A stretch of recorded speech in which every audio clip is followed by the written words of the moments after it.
Assalamualaikum warahmatullahi wabarakatuh. Alhamdulillahi rabbil alamin. Lagi dan lagi kita bersyukur kepada Allah Subhanahu wa taala atas segala nikmat yang Allah Subhanahu wa taala telah berikan kepada kita. Dan tidak lupa juga kita berselawat kepada Nabi kita Muhammad sallallahu alaihi wasallam. Allahumma salli ala Sayyidina Muhammad wa ala ali Sayyidina Muhammad. Hari ini kita akan menceritakan kisah tentang Rasulullah sallallahu alaihi wasallam dan para sahabat. Dengan mendengarkan cerita ini akan menambah ketaatan kita kepada Allah, akan kecintaan kita kepada Allah dan Rasulnya. Sebab Nabi dan sahabat ini adalah orang-orang yang sukses, orang-orang yang jaya di kehidupan dunia dan kehidupan akhirat. Sebab Allah Subhanahu wa taala telah ridha kepada beliau. Allah Subhanahu wa taala telah jamin surga kepada beliau. Hari ini kita akan menceritakan kisah tentang rasa takut dan tangisan Salman Al-Farisi radhiyallahu anhu terhadap kemewahan dunia. Dikeluarkan oleh Abu Nuaim di dalam kitab Al-Hilyah dari Bukhari, dari seorang lelaki dari Bani Abbas, katanya, aku telah bersahabat dengan Salman Al-Farisi radhiyallahu anhu. Ia pernah berkata mengenai kemenangan yang telah dikaruniai oleh Allah Subhanahu wa taala untuk kaum muslimin dan harta-harta rampasan yang diperoleh dari Kisra, dengan kata-katanya, sesungguhnya orang yang telah mengaruniakan kemenangan dan harta benda ini atas kamu telah menahan khazanahnya dari diberikan semasa Muhammad sallallahu alaihi wasallam masih hidup.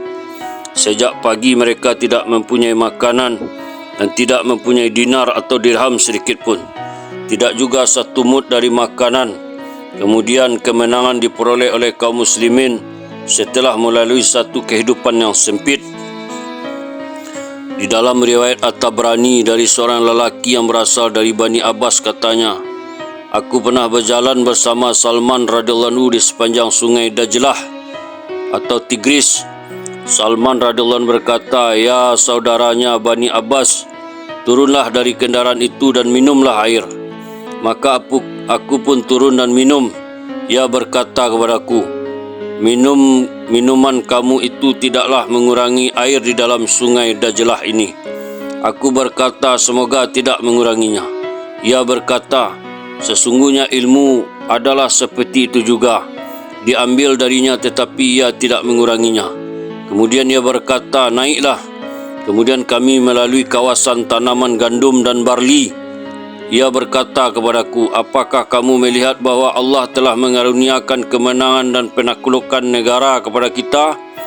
Allah tidak mengaruniakannya kepada sahabat-sahabat Muhammad sallallahu alaihi wasallam semasa baginda sallallahu alaihi wasallam masih hidup demi untuk kebaikan. Apakah itu baik untuk kita atau buruk bagi mereka? Aku berkata kepadanya, aku tidak tahu, akan tetapi aku mengetahui bahawa itu buruk untuk kita dan baik untuk mereka. Kata Salman radhiyallahu anhu, Rasulullah SAW tidak pernah kenyang selama 3 hari berturut-turut hingga beliau sallallahu alaihi wasallam bertemu dengan Allah Subhanahu wa taala. Dikeluarkan oleh Abu Nuaim di dalam kitab Al-Hilyah dari Abu Sufyan dari orang-orang tuanya bahawa sesungguhnya Sa'ad bin Abi Waqqas radhiyallahu anhu masuk menemui Salman radhiyallahu anhu untuk menziarahinya ketika ia sedang sakit. Salman dalam keadaan menangis. Oleh kerana itu Sa'ad berkata kepadanya, apa yang menyebabkan engkau menangis? Engkau akan bertemu dengan sahabat-sahabatmu yang lebih dahulu meninggalkan engkau, dan engkau akan menemui Rasulullah SAW di Telaga Al-Kausar, dan Rasulullah SAW telah wafat dalam keadaan beliau sallallahu alaihi wasallam ridha denganmu. Salman radhiyallahu anhu pun berkata, aku menangis bukanlah disebabkan takut akan maut dan tidak juga gairah akan kehidupan dunia, tetapi Rasulullah SAW telah berjanji pada kami dengan sabdanya, hendaklah setiap orang dari kamu mengambil dunia seperti perbekalan yang dibawa oleh seorang pengembara. Ini adalah ular hitamku di sekelilingku. Yang dimaksudkan dengan kata-kata itu ialah beliau mempunyai sebuah wadah yang digunakan untuk menyimpan air untuk mencuci pakaian, sebuah mangkuk dan sebuah juk. Sa'ad pun berkata kepada Salman, ambillah dari kami suatu perjanjian dengannya kami akan berpegang selepas kematianmu. Salman berkata, sebutlah nama Rabbmu semasa kamu bersusah hati atau apabila ada sesuatu yang menyedihkanmu, juga ketika kamu menjatuhkan suatu hukuman dan apabila kamu membagi-bagikan sesuatu dengan tanganmu. Di dalam riwayat yang telah dinukilkan oleh Ibnu Majah dan perawi-perawinya semuanya kuat dari Anas radhiyallahu anhu katanya, Salman pernah jatuh sakit. Pada suatu hari Sa'ad datang menziarahinya. Sa'ad melihat Salman menangis lalu bertanya kepadanya, apa yang menyebabkan engkau menangis, wahai saudaraku? Tidakkah engkau telah berdampingan dan bersahabat dengan Rasulullah SAW? Salman berkata, aku menangis bukanlah disebabkan oleh takut akan mati dan cinta akan dunia, tetapi aku menangis kerana aku pernah berjanji dengan Rasulullah SAW semasa hayatnya, tetapi aku fikir aku tidak memenuhi janji itu. Sa'ad bertanya kepada Salman radhiyallahu anhu, janji apakah itu? Salman radhiyallahu anhu berkata, kami telah berjanji dengan Rasulullah SAW bahawa kami tidak akan mengambil dunia melainkan dalam jumlah seperti seorang pengembara menyediakan perbekalan untuk perjalanannya. Dan engkau ya Sa'ad, bertakwalah kepada Allah ketika engkau membuat keputusan, ketika engkau membagi-bagikan suatu harta dan ketika engkau dalam kesedihan ataupun kesusahan. Kata Sabit radhiyallahu anhu, telah sampai ke pengetahuanku bahawa pada waktu kematian Salman radhiyallahu anhu, ia mempunyai 20 dirham lebih. Dalam riwayat Ibnu Hibban dalam kitab Sahih dari Amir bin Abdullah bahawa sesungguhnya Salman ketika berada di ambang maut, orang-orang yang berada sekelilingnya mengetahui bahawa ia berada di dalam ketakutan. Maka mereka pun bertanya kepadanya, apakah yang menakutkan engkau ya Abu Abdullah? Sesungguhnya engkau mempunyai banyak amal baik. Engkau telah menyertai Rasulullah SAW dalam banyak guzwah dan engkau telah berkesempatan menyertai Rasulullah SAW dan sahabat-sahabatnya di dalam berbagai penaklukan negara. Salman radhiyallahu anhu pun berkata, apa yang menakutkan aku adalah kekasih kami sallallahu alaihi wasallam ketika meninggalkan kami. Kami telah berjanji dengan baginda sallallahu alaihi wasallam dengan sabdanya, hendaklah kalian merasa cukup dengan kehidupan dunia sebagaimana seorang pengembara merasa cukup dengan perbekalannya yang sedikit. Janji inilah yang telah menakutkanku. Kemudian harta Salman dikumpulkan dan semua harta itu bernilai 15 dirham. Dikeluarkan oleh Ibnu Asakir dari Amir serupa hadis itu sebagaimana dalam Al-Kanz, kecuali dalam riwayatnya dinukilkan bahawa ketika Salman radhiyallahu anhu wafat, ia hanya mempunyai 15 dirham.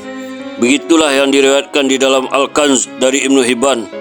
Juga Abu Nuaim di dalam kitab Al-Hilyah dari Amir bin Abdullah di dalam hadis ini. Ali bin Budima telah meriwayatkan bahawa harta kepunyaan Salman berjumlah 14 dirham saja.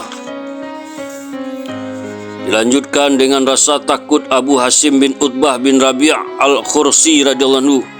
Dikeluarkan oleh At-Tirmizi dan An-Nasa'i dari Abu Wa'il, katanya, pada suatu hari Muawiyah datang menziarahi Abu Hasim bin Utbah yang sedang terlantar sakit. Sesampainya di sisi Abu Hasim, ia mendapati Abu Hasim sedang menangis. Lalu bertanya kepadanya, apakah yang menyebabkan engkau menangis ya bapak saudaraku?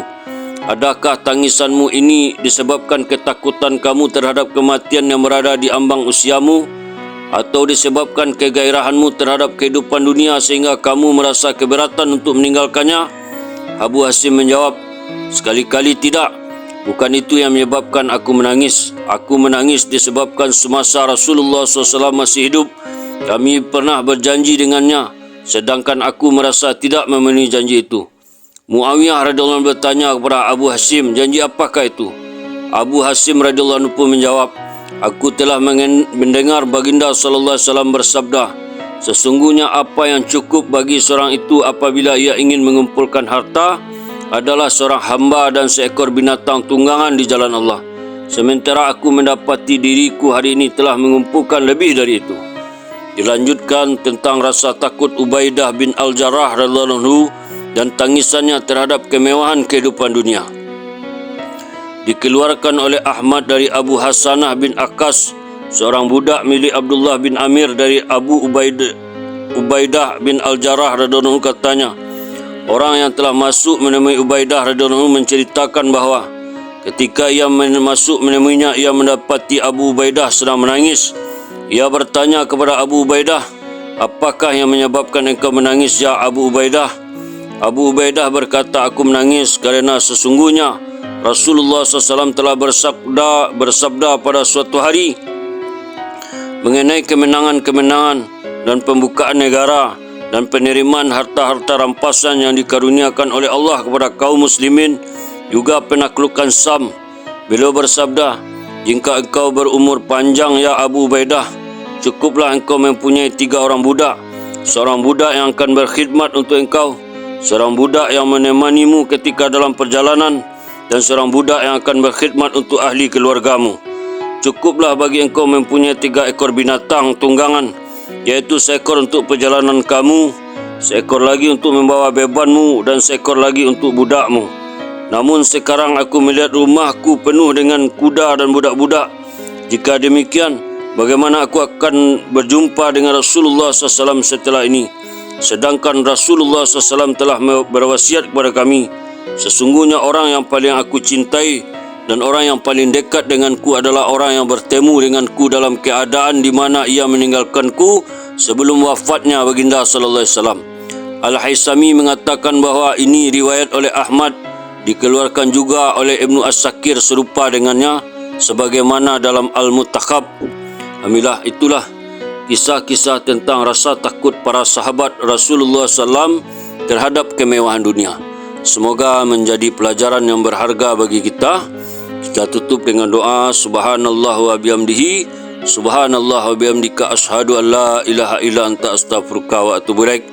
Assalamualaikum warahmatullahi wabarakatuh.